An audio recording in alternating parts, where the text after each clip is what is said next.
British Defense Secretary John Healey arrived in Ukraine to discuss support for Ukraine and plans for 2025 with Ukrainian Defense Minister Rustem Umerov. He considers the occupiers' plans to seize 4 regions of Ukraine, Kherson, Zaporizhia, Donetsk and Luhansk in 2025, a sign of weakness. After all, in the past, according to him, Russia has already announced the seizure of these regions. Russians believed that their invasion would last a week, and here you are, a country that is still fighting for over 1,000 days, and Putin has taken a strategic step back in Syria. This is a signal to any country that looks to Russia as some kind of guarantor, as a strategic ally, and as a security ally. When the stakes are highest, Putin just walks out, the UK defense chief told NV. He also said Britain was continuing to step up its supply of naval drones, air defense systems and artillery to Ukraine. In 2025, for example, London wants to step up its support through defense industry cooperation, coordination of international allies and training, he said. Ukraine's allies must not only strengthen the Ukrainian Armed Forces, Healey said, but also increase pressure on Kremlin dictator Vladimir Putin to put him in a weaker position. And it is up to Ukraine to decide when to stop fighting and negotiate with Russia, he said. And we are also prepared to step up the sanctions and the pressure that we are prepared to put on Putin and the people responsible for circumventing the sanctions, on the fleets of ships that help to avoid international condemnation, and the embargo on oil and gas, the British Defense Secretary stressed. British Defense Secretary has opened the door to sending British troops to Ukraine to help train Ukrainian soldiers. He noted that Britain needs to make education better suited to what Ukrainians need. We need to make it easier for Ukrainians to access and work with Ukrainians to help them motivate and mobilize more recruits. Asked if this meant the start of exercises involving British troops in Ukraine, he said, "We will look where we can to respond to what the Ukrainians want. They are fighting." Last year, Grant Shapps, the former Defense Secretary, voiced his support for such a move in an interview with the Sunday Telegraph. Healey is believed to be the first government official to put forward the same proposal. He made the comments as he announced a new £225 million aid package for Ukraine as the country comes under increasing pressure to enter peace talks with Russia.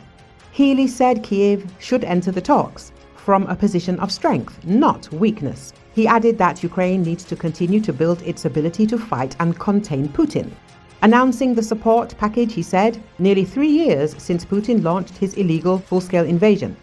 The depth of his miscalculation is clearer than ever as the brave people of Ukraine continue to defy all expectations with their indomitable spirit. But they cannot act alone, which is why the UK will step up our international leadership on Ukraine throughout 2025.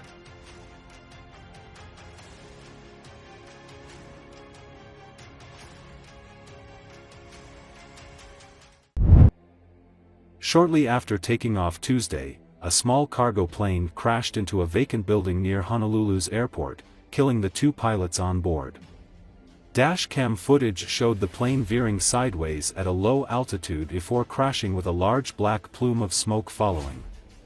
The Federal Aviation Administration confirmed the crash in a statement, saying that Kamika Air Flight 689 had slammed into a building at the Daniel K. Inouye International Airport at around 3:15 p.m. Tuesday.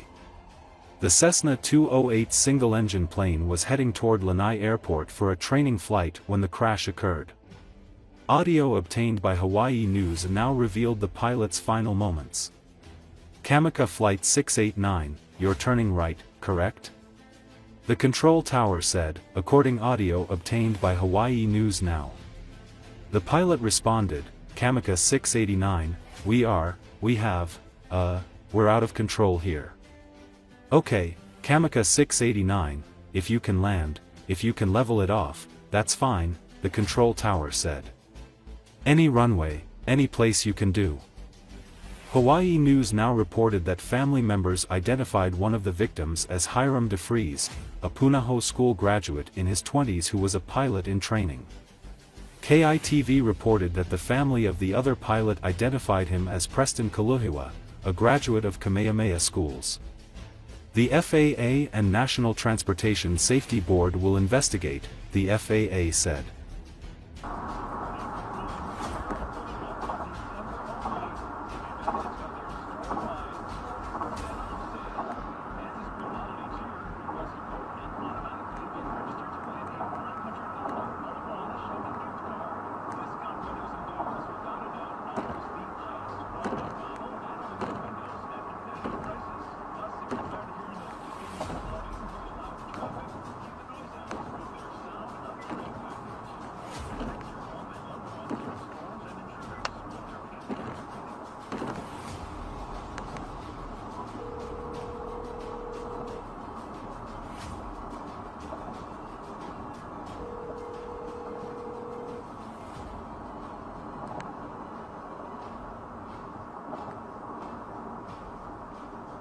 Hello? Dave, I just witnessed a plane crash.